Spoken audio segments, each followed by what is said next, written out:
ನಮಸ್ಕಾರ ಸ್ನೇಹಿತರೆ, one step to success ಚಾನಲ್ಗೆ ತಮ್ಮೆಲ್ಲರಿಗೆ ಸ್ವಾಗತ. ಸ್ನೇಹಿತರೆ, CTETಗೆ ಸಂಬಂಧಪಟ್ಟಂತೆ EVSನ 4th ಕ್ಲಾಸ್ ಇದಾಗಿದೆ, 4ನೇ ತರಗತಿಯಾಗಿರುತ್ತೆ. ಯಾರೆಲ್ಲ ಹೊಸದಾಗಿ ನನ್ನ ಚಾನಲ್ ನೋಡ್ತಾ ಇದ್ದಾರೆ ಸಬ್ಸ್ಕ್ರೈಬ್ ಮಾಡ್ಕೊಳ್ಳಿ. ಪಕ್ಕದಲ್ಲಿ ಇರ್ತಕ್ಕಂಥ ಬೆಲ್ ಬಟನ್ ಮೇಲೆ ಪ್ರೆಸ್ ಮಾಡಿದರೆ ನಾನು ಮಾಡಿದ ಮೊದಲ ವಿಡಿಯೋ ನಿಮಗೆ ಸೇರುತ್ತೆ ಅಂತ ತಿಳಿಸ್ತಾ, ಸ್ನೇಹಿತರೆ ಯಾರೆಲ್ಲ ಸೈಕಾಲಜಿ ತರಗತಿಗೆ ಸಂಬಂಧಪಟ್ಟಂತೆ 26 ತರಗತಿಗಳು ಮುಗಿದು ಅದರ ಉಪಯೋಗವನ್ನು ನೀವು ಪಡ್ಕೋಬಹುದು. ಪ್ಲೇ ಲಿಸ್ಟಿಗೆ ಹೋದರೆ EVS ಮತ್ತು ಸೈಕಾಲಜಿ ಇವು ಎರಡೂ ಪ್ಲೇ ಲಿಸ್ಟ್ ನಿಮಗೆ ಸಿಗುತ್ತೆ. ಪ್ಲೇ ಲಿಸ್ಟ್ ಪ್ರಕಾರ ಸ್ಟಡಿ ಮಾಡ್ತಾ ಹೋಗಿ, ತುಂಬ ಈಸಿ ಆಗುತ್ತೆ. ಬನ್ನಿ ಇವತ್ತಿನ ತರಗತಿನ ಸ್ಟಾರ್ಟ್ ಮಾಡೋಣ. ಸೊ ಈ ಒಂದು PDF ಅಲ್ಲಿ ಸ್ನೇಹಿತರೆ, ಈ PDFನ ನಾನು ಟೆಲಿಗ್ರಾಮ್ ಲಿಂಕ್ ಕೊಟ್ಟಿದ್ದೀನಿ, ಜಾಯಿನ್ ಆಗಿ ಪಡ್ಕೋಬಹುದು. ಈಗ ನಾನು ಓದ್ತಕ್ಕಂತಹ ಪಾಯಿಂಟ್ಸ್ ಎಲ್ಲನೂ ವಿಶೇಷವಾದ ಜಾಗಗಳಾಗಿರುತ್ತೆ. ಅದು ಕರ್ನಾಟಕ ಆಗಿರ್ಬೋದು, ಮಹಾರಾಷ್ಟ್ರ ಆಗಿರ್ಬೋದು, ಕೇರಳ ಆಗಿರ್ಬೋದು. ಸೊ ಪಾಯಿಂಟ್ ವೈಸ್ ಮಾಡಿದ್ದೀನಿ. ಏನಕ್ಕೆ ಇಂಪಾರ್ಟೆಂಟ್ ಅಂತ ಇಷ್ಟು ನೆನ್ಪಿಟ್ಕೊಂಡ್ರೆ ಸಾಕಾಗುತ್ತೆ. ತುಂಬಾ ಇಂಪಾರ್ಟೆಂಟ್ ಅಂತ PDF ಆಗಿದೆ. ನಿಮ್ಮ ಪ್ರತಿ ಸಲ ನಾನು ತರಗತಿ ಮಾಡುವಾಗ ಹೇಳ್ತಾನೆ ಇರ್ತೀನಿ. ಸದ್ಯ ತರಗತಿ ಇಷ್ಟ ಆದರೆ ಲೈಕ್ ಮಾಡ್ತಾ ಹೈಪ್ ಮಾಡಿ ಪಾಯಿಂಟ್ಸ್ನ ನೀಡಿ. ಓಕೆ, ಸೊ ಬನ್ನಿ. ಬೆಲ್ವಿಕಾ ವಿಲೇಜ್ ಅಂತ ಇದೆ ಕರ್ನಾಟಕದಲ್ಲಿ. ಸೊ ಇದು ತುಂಬಾ ಫೇಮಸ್ ಆಗಿದೆ. ಯಾವುದಕ್ಕೆ ಅಂತ ಅವರು ಅಲ್ಲಿ ಕೊಟ್ಟಿಲ್ಲ. ಜಸ್ಟ್ ನೀವು ಬೆಲ್ವಿಕಾ ವಿಲೇಜ್ ಎಲ್ಲಿ ಬರುತ್ತೆ ಅಂತ ಅಂದರೆ ಕರ್ನಾಟಕದಲ್ಲಿ ಅಂತ ನೆನ್ಪಿಟ್ಕೊಂಡ್ರೆ ಸಾಕು. ಓಕೆ, ಸೊ ಬನ್ನಿ ಕೆಳಗಡೆ ನೋಡೋಣ. ಇನ್ ಬಸ್ವಾಸ್ area an implement called Kunti used in loosing the soil. ಅಂದರೆ ನಮ್ಮದು ಉತ್ತರ ಕರ್ನಾಟಕದಲ್ಲಿ ನಾವೇನು ಸಾಯಿಲ್ ಇವಾಗ ಬೆಳೆಗಳನ್ನು ಬೆಳಿಬೇಕಾದ್ರೆ ಇದಕ್ಕಿಂತ ಮುಂಚೆ ನಾವೇನು ಮಾಡ್ತೀವಿ, ಕುಂಟಿಯನ್ನು ಹೊಡಿತಾರೆ. ಸೊ ಇದನ್ನು ಇಲ್ಲಿ ಮೆನ್ಷನ್ ಮಾಡಿದ್ದಾರೆ ಅಷ್ಟೇ, ಮತ್ತೇನಿಲ್ಲ. ಓಕೆನಾ. ಸೊ ಎಲ್ಲಿ ಲೂಸ್ ಸಾಯಿಲ್ ಮಾಡೋಕ್ಕೆ ಯಾವುದನ್ನು ಉಪಯೋಗಿಸ್ತಾರೆ ಅಂತಂದರೆ ಕುಂಟಿ ಅಂತಕ್ಕಂಥದ್ದು ನೆನಪಿದ್ದರೆ ಸಾಕು. ನಾವು ಕುಂಟಿ ಅಂತ ಹೊಡಿತೀವಲ್ವ, ಸೊ ಉತ್ತರ ಕರ್ನಾಟಕ ಜನತೆಗೆ ಇದು ಗೊತ್ತಿರುತ್ತೆ. ಓಕೆ, ಸೊ ಬಸವ ಏರಿಯಾ ಅಂತ ಅಂದರೆ ಇದು ಬಸವಣ್ಣನವರು ಇದ್ದಂತಹ ಒಂದು ಏರಿಯಾ ಅನ್ನೋ ಅರ್ಥವನ್ನು ಕೊಡುತ್ತೆ. ಬೀದರ್, ಕಲಬುರ್ಗಿ ಆಗಿರ್ಬೋದು ಈ ಕಡೆ. ಸೊ ಇದು ಲೂಸಿಂಗ್ ಸಾಯಿಲ್ ಅಂದರೆ ಮಣ್ಣನ್ನು ಹದಗೊಳಿಸಲು ಕುಂಟಿ ಹೊಡೆಯಲಾಗುತ್ತೆ ಅಂತಕ್ಕಂಥದ್ದು ಇದು ಈ ಲೈನ್. ಓಕೆ, ಸೊ ಎರಡನೇದು ನೋಡಿ, ಗೀಜುಬಾಯ್ Badheka, okay, Badheka lived in Gujarat. He wrote a many story of children's. Okay, this is the very important. So ಇವರು ಗುಜರಾತಲ್ಲಿರ್ತಾರೆ. ಅದಾದಮೇಲೆ ಯಾರು, ಗೀಜುಬಾಯ್ ಗುಜರಾತ್ನವರು. ಇವರು ಏನಕ್ಕೆ ಫೇಮಸ್ ಆಗಿದ್ದಾರೆ ಅಂದರೆ ಮಕ್ಕಳ ಕತೆಗಳಿಗೆ ಫೇಮಸ್ ಆಗಿದ್ದಾರೆ. An Indian robin lays it eggs in between stone along the roadside. This is very important, ತುಂಬ ಸಲ ಪ್ರಶ್ನೆ ಆಗಿದೆ. ಸೊ ರಾಬಿನ್ ಅಂತಕ್ಕಂತಹ ಪಕ್ಷಿ ರಸ್ತೆಯ ಒಂದು ಸೈಡು, ಓಕೆನಾ, ರಸ್ತೆಯ ಸೈಡಲ್ಲಿ ದೊಡ್ಡ ದೊಡ್ಡ ಕಲ್ಲುಗಳ ಮಧ್ಯೆ, ಓಕೆನಾ, ಎಗ್ಗನ್ನು ಇಡುತ್ತೆ ಅಂತಕ್ಕಂಥ ಇದು ವಿಶೇಷ. ರಾಬಿನ್ನ ಒಂದು ವಿಶೇಷ. ರಾಬಿನ್ ಅಂತಕ್ಕಂತಹ ಪಕ್ಷಿಯ ವಿಶೇಷತೆ ಏನಾಗಿರುತ್ತೆ, ಏನು ಕಲ್ಲುಗಳ ಮಧ್ಯೆ ಒಂದು ಎಗ್ಗಿಡುತ್ತೆ. ಅದು ರೋಡ್ ಸೈಡ್ ಇರ್ತಕ್ಕಂತಹ ಒಂದು ಪ್ಲೇಸ್ ಆಗಿರುತ್ತೆ. ಇಷ್ಟೇ ನೆನ್ಪಿಟ್ಕೋಬೇಕು. ಓಕೆನಾ. ಕೋಯಲ್, ನಿಮ್ಮ ಕಾಗೆ ಬಗ್ಗೆ ಅಂತ ಗೊತ್ತೇ ಇದೆ. So koel lays its egg in a crow nest. ಕಾಗೆ ಬಗ್ಗೆ ಗೊತ್ತಲ್ವ. ಕಾಗೆಯ ಒಂದು ಗೂಡಿನಲ್ಲಿ ಕೋಗಿಲೆ ಏನು ಮಾಡುತ್ತೆ, ತನ್ನ ಮರಿಗಳನ್ನು ಇಡುತ್ತೆ ಅಂತಕ್ಕಂಥದ್ದು ವಿಶೇಷತೆ. ಇದು ನಿಮ್ಗೆ ಗೊತ್ತಿದೆ. ಸೊ ನೆಕ್ಸ್ಟ್ ನೋಡಿ, birds use the nest only the lay their eggs. So ನಿಮಗೆ ಪ್ರಶ್ನೆ, ಬರ್ಡ್ಸ್ ಯಾವುದಕ್ಕೆ ಪ್ರಮುಖವಾಗಿ ನೆಸ್ಟ್ ಇಡುತ್ತೆ ಅಂದರೆ ಅದು ಎಗ್ಗೋಸ್ಕರನೇ ಆ ಒಂದು ನೆಸ್ಟನ್ನು ಬಿಲ್ಡ್ ಮಾಡುತ್ತೆ. ಇದು ವೆರಿ ಇಂಪಾರ್ಟೆಂಟ್ ಆಗಿರುತ್ತೆ. ಯಾಕಂದರೆ ನಿಮ್ಗೆ ಆಪ್ಷನ್ಸ್ ಕೊಡ್ತಾರೆ. ಪಕ್ಷಿಗಳು ಮುಖ್ಯವಾಗಿ ಯಾವುದಕ್ಕಾಗಿ ಗೂಡನ್ನು ಕಟ್ತವೆ ಅಂದರೆ ಎಗ್ಗಳನ್ನು ಇಡೋದಕ್ಕೆ ಮೇನಾಗಿ ಅವು ಗೂಡುಗಳನ್ನು ಕಟ್ಟೋದು. Okay, so after the eggs have attached and the chicks have grown they leave the nest. ಪಕ್ಷಿಗಳು ಯಾವಾಗ ಅದರಿಂದ ಆ ಎಗ್ಗಿನಿಂದ ಹೊರಗಡೆ ಬಂದು ದೊಡ್ಡದಾಗಿ ಹಾರಿ ಹೋಗ್ತವೆ. Okay, so crow builds its nest high on a tree. ಓಕೆನಾ. ಕ್ರೌ ಅಂದರೆ ಕಾಗೆ ಎಲ್ಲದಕ್ಕಿಂತ ಎತ್ತರವಾದ ಒಂದು ಟ್ರೀಯ ಮೇಲೆ ಏನು ಮಾಡುತ್ತೆ, ನೆಸ್ಟನ್ನು ಕಟ್ಕೊಳ್ಳುತ್ತೆ. EVS ಅಂದರೆ ಸ್ನೇಹಿತರೆ ಇಷ್ಟೇ ಇರುತ್ತೆ. ಪಕ್ಷಿಗಳು ಅವುಗಳಿರ್ತಕ್ಕಂತಹ ವಿಶೇಷತೆಗಳು ಇಷ್ಟೇ ಇರುತ್ತೆ. ಹಾಗಾಗಿ ಇದ್ರ ಬಗ್ಗೆ ಮಾತ್ರ ಪಾಯಿಂಟ್ಸ್ ಇಲ್ಲಿರೋದು. ದ ಸನ್ ಬರ್ಡ್ ನೋಡಿ, ಇಲ್ಲಿ ಸನ್ ಬರ್ಡ್ ಬಗ್ಗೆ ಕೊಟ್ಟಿದ್ದಾರೆ. ಏನಿದೆ ಅಂತ ನೋಡೋಣ. ಸನ್ ಬರ್ಡ್ ಬಗ್ಗೆ, the sun bird makes a nest that hangs from the branch of the small tree or a bunch. ನೋಡಿ, ಸನ್ ಬರ್ಡ್ ಇರುತ್ತಲ್ಲ, ಅದು ಚಿಕ್ಕ ಗಿಡಗಳಲ್ಲಿ ಏನಂತೀವಿ ನಾವು ಈಗ ಅದಕ್ಕೆ ಈ ಥರ ಬ್ರ್ಯಾಂಚಸ್ ಬರುತ್ತಲ್ಲ, ಆ ಬ್ರ್ಯಾಂಚಸ್ಗೆ ಏನು ಮಾಡುತ್ತಂತೆ, ನೆಸ್ಟನ್ನು ಕಟ್ಟುತ್ತಂತೆ. ಓಕೆನಾ, ಇದು ಸನ್ ಬರ್ಡ್ನ ಒಂದು ವಿಶೇಷತೆ. ನೀವು ಬರ್ಡ್ನ ಬರ್ಕೊಳ್ಳಿ, ಅದರ ಮುಂದೆ ಅದರ ವಿಶೇಷತೆಗಳನ್ನು ಬರಿತಾ ಹೋಗಿ. ಈಗ ರಾಬಿನ್ ಹುಡ್ ಅಂದರೆ ಏನಿತ್ತು, ರಸ್ತೆಯ ಪಕ್ಕದಲ್ಲಿ ದೊಡ್ಡ ಕಲ್ಲುಗಳ ಮಧ್ಯೆ ಅದು ಎಗ್ಗನ್ನು ಇಡ್ತಾ ಇತ್ತು. ಕೋಯಲ್ ಏನು ಮಾಡ್ತಿದೆ, ಕಾಗೆಯ ಒಂದು ನೆಸ್ಟಲ್ಲಿ ತನ್ನ ಎಗ್ಗಳನ್ನು ಇಡ್ತಾ ಇದೆ. ಸೊ ಈ ರೀತಿ ಕೆಲವೊಂದು ಬರ್ಡ್ಸ್ ಮತ್ತು ಅದರ ಸ್ಪೆಷಾಲಿಟಿಯನ್ನು ಕೊಟ್ಟಿದ್ದಾರೆ. ಈಗ ಸನ್ ಬರ್ಡ್ ಬಗ್ಗೆ ಏನು ಕೊಟ್ಟಿದ್ದಾರೆ ಅಂತಂದರೆ, ಸನ್ ಬರ್ಡ್ ಪುಟ್ಟದಾದ ಗಿಡ ಮರಗಳಲ್ಲಿ ಕೊಂಬೆಗಳಿಗೆ ಏನು ಮಾಡುತ್ತೆ, ಗೂಡನ್ನು ಕಟ್ಟುತ್ತೆ ಅಂತಕ್ಕಂಥದ್ದು. ಓಕೆ, ಮತ್ತು ನೆಕ್ಸ್ಟ್ ನೋಡಿ ಏನು ಕೊಟ್ಟಿದ್ದಾರೆ, binoculars an a instrument with 2 glass parts which we look through in order to make objects in the distance seem nearer ಅಂತ ಕೊಟ್ಟಿದ್ದಾರೆ. ಓಕೆ, ಸೊ ನೆಕ್ಸ್ಟ್ ನೋಡಿ ನಲ್ಮದಾ.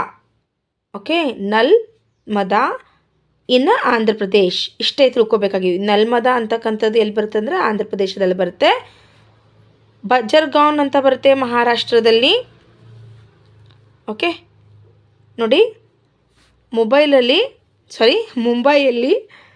ಓಕೆ ಕೊಫಿ ಪ್ರೇಡ್ ಅಂತ ನಡೆಯುತ್ತೆ. ಅದಾದಮೇಲೆ ನೋಡಿ ಹಲ್ಗುಂಡಿ ಇನ್ನು ಕರ್ನಾಟಕ ಪ್ಲೇಸಲ್ಲಿ ಬರುತ್ತೆ, ಹಲ್ಗುಂಡಿ ಅಂತಕ್ಕಂಥದ್ದು, ಅಥವಾ ಹೂಲ್ಗುಂಡಿ ಅಂತ ಕರಿಬೋದು ನೀವು.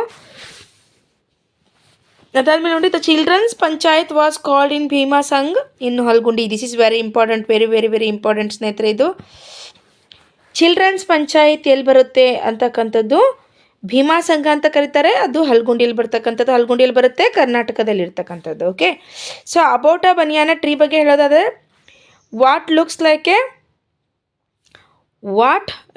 Like the hanging branches are actually the roots of the tree. Hanging branches ಥರ ಕಾಣಿಸುತ್ತೆ ಬನಿಯಾನ ಟ್ರೀ ಹತ್ರ, ಬಟ್ ಅದು ಏನಾಗಿರುತ್ತೆ, ರೂಟ್ಸ್ ಆಗಿರುತ್ತೆ. ಇದು ಸ್ಪೆಷಾಲಿಟಿ. ಇದು ಬನಿಯಾನ್ ಟ್ರೀ ಬಗ್ಗೆ ನಿಮಗೆ ಇದರ ವಿಶೇಷತೆ ಗೊತ್ತಿದೆ. ಇನ್ನು ಡೆಸರ್ಟ್ ಓಕ್ ಅಂತ ಬರುತ್ತೆ. ಈ ಡೆಸರ್ಟ್ ಓಕ್ ಎಲ್ಲಿ ಕಂಡು ಬರುತ್ತೆ ಅಂತಂದರೆ ಆಸ್ಟ್ರೇಲಿಯಾದಲ್ಲಿ ಕಂಡು ಬರುತ್ತೆ. ಇದರ ವಿಶೇಷತೆ ಏನು ಅಂದರೆ ಫ್ರೆಂಡ್ಸ್, ಓಕ್ ಟ್ರೀದು ಏನು ಅಂತ ಅಂದರೆ, ಇದು roots go deep into the ground till they branch reach the water. ನೋಡಿ, ಈ ಓಕ್ ಟ್ರೀ ಆಸ್ಟ್ರೇಲಿಯಾದಲ್ಲಿ ಕಂಡು ಬರುತ್ತೆ. ಇದನ್ನು ಡೆಸರ್ಟ್ ಓಕ್ ಟ್ರೀ ಅಂತ ಕರೀತಾರೆ. ಎಲ್ಲಿವರೆಗೂ ನೀರು ಇರಲ್ವೋ ಅಲ್ಲಿಯವರೆಗೂ ಬೇರುಗಳು ಹೋಗ್ತಾನೆ ಇರುತ್ತೆ. ಇದು ಡೆಸರ್ಟ್ ಓಕ್ನ speciality. The water stored in the tree trunk. ಅದೇನು ಮಾಡುತ್ತೆ ಅಂದರೆ ಇಷ್ಟು ದಪ್ಪ ಇರುತ್ತೆ ಸ್ನೇಹಿತರೆ. ಓಕೆ, ಇಷ್ಟು ದಪ್ಪ ಇರುತ್ತೆ, ಅದರ ಬಡ್ಡಿ ಅಂತ ನಾವು ಕರಿತೀವಿ. ಸೊ ಇದರಲ್ಲಿ ನೀರನ್ನು ತುಂಬಿಕೊಳ್ಳುತ್ತೆ. ಇದು ಓಕ್ನ ಒಂದು ಸ್ಪೆಷಾಲಿಟಿ. ನೀರು ಬೇರುಗಳಿಂದ ತೆಗೆದುಕೊಂಡು ಬಂದು ತನ್ನ ಒಂದು ಟ್ರಂಕಲ್ಲಿ ನೀರನ್ನು ಇಟ್ಕೊಂಡಿರುತ್ತೆ. ಇದು ಡೆಸರ್ಟ್ ಓಕ್ನ ಒಂದು ಸ್ಪೆಷಾಲಿಟಿ ಆಗಿದೆ. ಬಿಹು ಫೆಸ್ಟಿವಲ್ ಸೆಲೆಬ್ರೇಟ್, ನೋಡಿ ವೆರಿ ಇಂಪಾರ್ಟೆಂಟ್.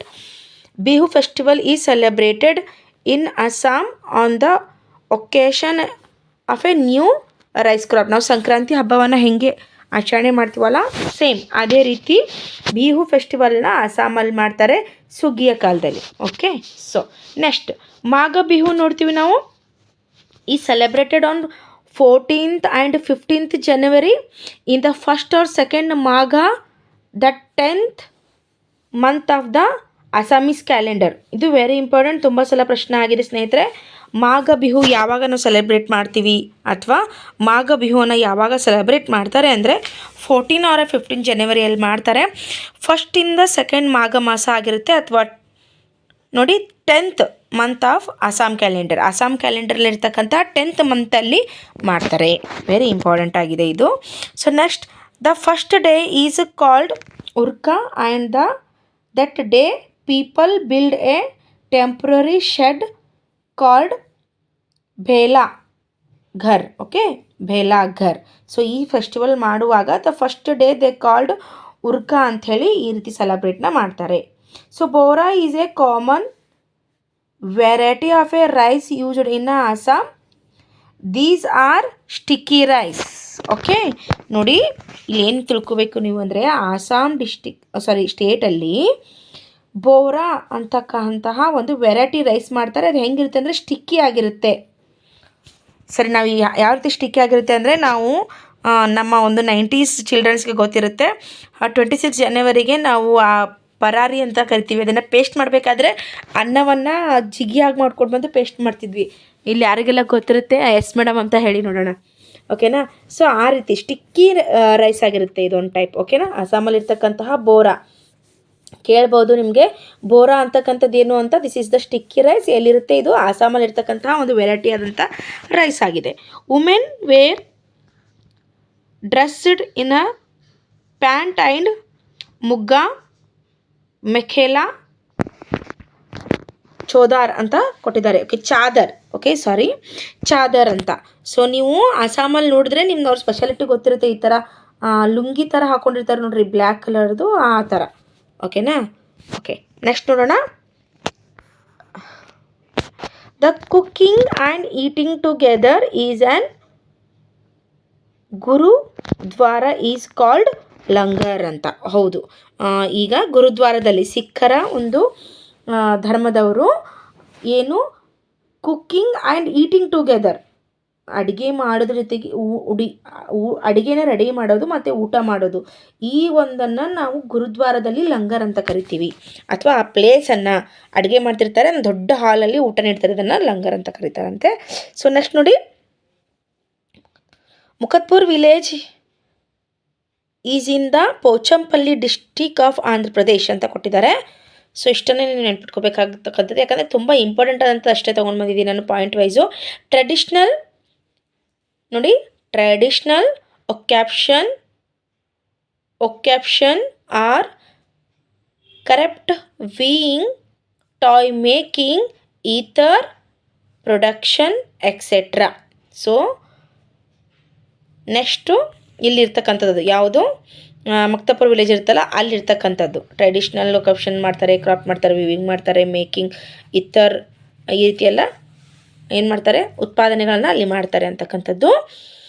ಇದನ್ನು ಲಾಸ್ಟ್ ಹೇಳ್ಬಿಡ್ತೀನಿ ನಿಮಗೆ, ಯಾಕಂದರೆ ಒಂದೇ ವಿಡಿಯೋಲಿ ನಿಮಗೆ ಮೈಂಡಲ್ಲಿ ಅದು ವಾಶ್ ಆಗಿ ಹೋಗಿಬಿಡುತ್ತೆ ನಾನು ಏನು ಹೇಳಿದ್ರು ಕೂಡ. ಹಾಗಾಗಿ these things have become a famous by the name of the place where they are made like, okay. Kullu shawls ಆಗಿರ್ಬೋದು, ಮಧುಬನಿ ಪೇಂಟಿಂಗ್ಸ್ ಇರ್ಬೋದು, ಆಸಾಮ್ ಸಿಲ್ಕ್, ಕಾಶ್ಮೀರ್ ಎಂಬ್ರಾಯ್ಡ್ರಿ. ಅಂದರೆ ಸ್ನೇಹಿತರೆ ಆ ಪ್ಲೇಸ್ ಜೊತೆಗೆ ಅದು ಫೇಮಸ್ ಇರ್ತಕ್ಕಂಥ ಪ್ಲೇಸ್ಗಳಿದು. ಯಾವುದ್ಯಾವುದು? ಕುಲ್ಲು ಶಾಲ್ಸು, ಮಧುಬನಿ ಪೇಂಟಿಂಗು. ನಿಮಗೆ ಯಾವಾಗಲೂ ಹೇಳಿದೆ ನಾನು ಮಧುಬನಿ ಡಿಸ್ಟಿಕ್ಕು, ಆ ಮಧುಬನಿ ಡಿಸ್ಟಿಕ್ನಿಂದನೇ ಅದಕ್ಕೆ ಮಧುಬನಿ ಪೇಂಟಿಂಗ್ ಅಂತ ಹೆಸರು ಬಂತು ಅಂದ. ಸೊ ಪ್ಲೇಸಿಂದನೇ ಫೇಮಸ್ ಇರ್ತಕ್ಕಂಥದ್ದು. ಅಸ್ಸಾಂ ಸಿಲ್ಕ್ ಆಗಿರ್ಬೋದು, ಕಾಶ್ಮೀರಿ ಎಂಬ್ರಾಯ್ಡ್ರಿ ಆಗಿರ್ಬೋದು, ಆ ಪ್ಲೇಸು ಜೊತೆಗೆ ಅದರ ಜೊತೆ ಇರ್ತಕ್ಕಂತಹ ಕಲೆ ಎರಡಕ್ಕೂ ಮ್ಯಾಚ್ ಮಾಡಿ ಅದು ಇರ್ತಕ್ಕಂತಹ ಫೇಮಸ್ ಹೆಸರುಗಳಿದು, ಓಕೆ. ಸೊ ನೀವು ಅಬು ಧಾಬಿಯಲ್ಲಿ ನೋಡಿರ್ತೀರ, ನಿಮ್ಗೆ ಗೊತ್ತಿದೆ ಇದ್ರ ಬಗ್ಗೆ. ಅಬು ಧಾಬಿ ಕರೆನ್ಸಿಯಲ್ಲಿ ಯಾವ್ದು ಇರುತ್ತೆ ಅಂದರೆ ದಿರ್ಹಮ್ ಅಂತ ಇರುತ್ತೆ ನೋಡಿ. ಚಿತ್ತಪನ್ ಮತ್ತು ಕುಂಜಮ್ಮ ಅಂತ ಕರೀತಾರೆ. ಯಾರಿದು ಚಿತ್ತಪ್ಪನ್ ಅಂತಂದರೆ ಫಾದರ್ಸ್ ಯಂಗರ್ ಬ್ರದರ್ ಇನ್ ಮಲಯಾಳಮಲ್ಲಿ ಕರೀತಾರೆ, ಯಂಗರ್ ಬ್ರದರ್ಗೆ. ಅದಾದಮೇಲೆ ನೋಡಿ ಕುಂಜಮ್ಮ, ಫಾದರ್ಸ್ ಯಂಗರ್ ಬ್ರದರ್ಸ್ ವೈಫ್, ಇವರ ವೈಫ್ ಅವರಿಗೆ ಇಲ್ಲಿ ಕುಂಜಮ್ಮ ಅಂತ ಕರೀತಾರೆ. In Kerala you can see a many fruit trees like coconut, bananas, okay, jackfruit, papaya, butternut, etc. The only tree which grows in the desert that is date plums. ಇದು ನಿಮ್ಗೆ ಗೊತ್ತಿದೆ ನೋಡಿ. ಇದು ಇವತ್ತಿನ ತರಗತಿ ಐತಿ ಸ್ನೇಹಿತರೆ. ತುಂಬ ಲೆಂತಿ ಆಗಿ ಮಾಡಿದ್ರೆ, ಯಾಕಂದರೆ ಫಸ್ಟ್ ಆಫ್ ಆಲ್ ಇಲ್ಲಿ ಪ್ಲೇಸ್ಗಳು ಫುಲ್ ಸ್ಟೋರಿ ಥರ ಇದ್ದರೆ ನಿಮ್ಗೆ ಅರ್ಥ ಆಗಿಬಿಡುತ್ತೆ. ಎಲ್ಲ ಪ್ಲೇಸ್ಗಳು ಒಂದೇ ಸಲಕ್ಕೆ ಹೇಳೋದ್ರಿಂದ ತುಂಬ ಕನ್ಫ್ಯೂಸ್ ಆಗೋದ್ರಿಂದ ನಾನು ವಿಡಿಯೋನ ಇಲ್ಲಿಗೆ ಸ್ಟಾಪ್ ಮಾಡ್ತಾ ಇದ್ದೀನಿ. ನೆಕ್ಸ್ಟ್ ವಿಡಿಯೋಲಿ ಇದರ ಮುಂದಿನ ತರಗತಿನ ತೊಗೊಂಡು ಬರ್ತೀನಿ ಅಂತ ಹೇಳ್ತಾ ಇವತ್ತಿನ ವಿಡಿಯೋನ ಇಲ್ಲಿಗೆ ಮುಗಿಸ್ತಾ ಇದ್ದೀನಿ ಸ್ನೇಹಿತರೆ. ಇದರ PDF ನಾನು ಆಲ್ರೆಡಿ ಟೆಲಿಗ್ರಾಮ್ ಗ್ರೂಪಲ್ಲಿ ಹಾಕಿದ್ದೀನಿ. ಇದರ ಉಪಯೋಗವನ್ನು ಪಡ್ಕೊಳ್ಳಿ ಅಂತ ತಿಳಿಸ್ತಾ ಡಿಸ್ಕ್ರಿಪ್ಷನ್ ಬಾಕ್ಸಲ್ಲಿ ಲಿಂಕ್ ಇದೆ, ಜಾಯ್ನ್ ಆಗಿ. ನಿಮ್ದು ಏನೇ ಡೌಟ್ಸ್ ಇದ್ದರೂ ಕೂಡ ಕಮೆಂಟ್ ಮೂಲಕ ತಿಳಿಸಿ ಅಂತ ಹೇಳ್ತಾ thank you so much watching this video.